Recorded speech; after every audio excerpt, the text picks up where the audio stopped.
Aujourd'hui, nous sommes à l'exposition au Centre des sciences de Montréal Game On. L'origine des jeux vidéo remonte au tout début de l'informatique.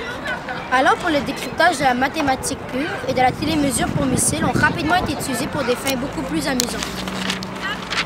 En 1951, Christopher Stacky programme un jeu d'échecs sur le Manchester Mark I, un des premiers ordinateurs à programme enregistré.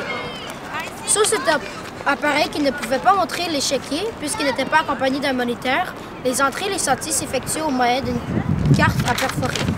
Avec la chute du coût des composantes informatiques durant les années 1970, les jeux d'arcade ont pu devenir un passe-temps abordable pour des amateurs et joueurs en Amérique du Nord, au Japon et en Europe. La suite logique consistait à permettre aux amateurs et aux familles de se procurer un ordinateur et des jeux vidéo pour la maison.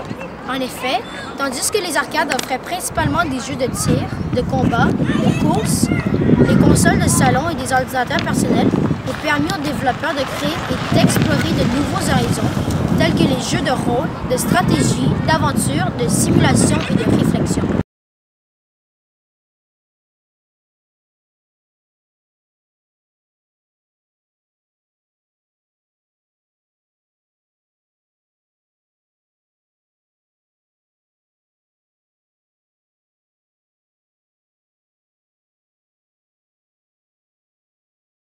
Mais nous allons parler de trois en particulier, les jeux de réflexion.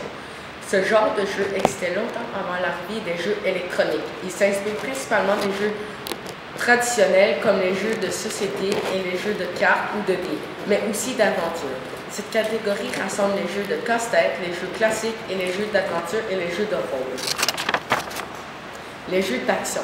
On trouve dans cette catégorie les jeux de réflexion, les jeux de réflexe, les jeux de course, les jeux de football et les jeux de tir, les jeux de combat et les jeux de plateforme, les jeux de simulation. Cette catégorie rassemble les simulations, les stratégies militaires, les sports, de vol, les simulations complexes et les jeux situés dans cet univers virtuel en ligne. Les jeux vidéo et cinéma sont liés depuis les années 1970, l'époque à laquelle les jeux ont commencé à emprunter aux films leur style et leur scénario. Cette zone explore la relation entre ces deux médias depuis l'ère des jeux d'arcade basés sur les films jusqu'aux consoles de salon d'aujourd'hui. De nombreux jeux bien connus ont été adaptés au cinéma, quoique certains ont connu plus de succès que d'autres.